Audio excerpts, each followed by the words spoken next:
Hello guys, welcome to our dancing and with Ismail channel. আজকে সকলকে জানাই শুভ চতুর্থী। আজকে দুর্গা পুজোর চতুর্থ দিন। তো শুভ চতুর্থী, পুজো এসে গেছে।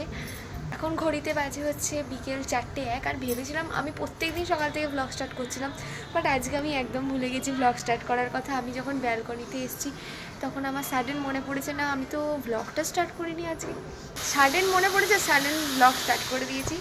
তো আমাদের তো বাড়িতে ঠাকুর এসেই গেছে। কালকে তো মা নারকোল নাড়ু করতে গেছিলো, আজকে মা বরণ ডালা সাজাতে যাবে মা দুর্গার জন্য। আর কালকে আমরা রাত্রিবেলা প্যান্ডেল হপিং করেছিলাম।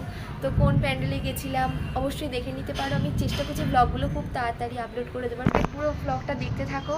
আর যখন রাত্রিরে প্যান্ডেল হপিং করতে যাবো সেই ব্লগটা আলাদা হবে, আর আজকের এই ব্লগটা আলাদা হবে। দাদা যেই নাও চ্যানেল সাবস্ক্রাইব করতে ভুলো না, আমি কমেন্ট বক্সে লিঙ্ক দিয়ে দিয়েছি, পুরো ব্লগটা দেখো। বাই।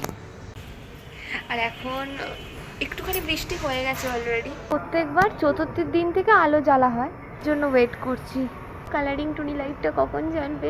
ঘড়িতে বাজে সন্ধ্যা 8:32, চতুর্থীর সন্ধে। আর চারিদিকে প্রচুর প্রচুর লোক বেরিয়েছে, মানে প্রত্যেকটা মানুষ পুজোটার জন্যই অপেক্ষা করে থাকে সারা বছর। টুনি টুনি আলো, পুরো দিওয়ালি ভাইবস আসছে একটা। অবশ্যই দুর্গা পুজো, দিওয়ালিটা তো সবাই এনজয় করবে, কিন্তু তার আগে হেয়ার কাটিংটা কেমন লাগছে অবশ্যই জানিও। আমি নিজেই হেয়ার কাটিং করেছি দুর্গা পূজায়, আমার মাকেও হেয়ার কাটিং করে দিয়েছি, আমার বাবাকেও করে দিয়েছি, আমার দাদাকেও করে দিয়েছি। অ্যাকচুয়ালি আমি, বাবা, মা, দাদা তিনজনের এবং আমার হেয়ার কাটিং আমি নিজেই করি, এবং আইব্রো তাই জন্য কেমন লাগছে জানিও। সামনেটা একটু এবারে অন্যরকম স্টাইলে রেখেছি, অ্যান্ড ব্যাক সাইডটা একটুখানি লেয়ারের মধ্যে রেখেছি। তো আমার খুব পছন্দ হয়েছে এই হেয়ার কাটিংটা। আর এই ব্লগগুলো আপলোড করতে হয়তো অনেকটাই লেট হচ্ছে। আজকের এই ব্লগটা এখানেই এন্ড করে দিলাম।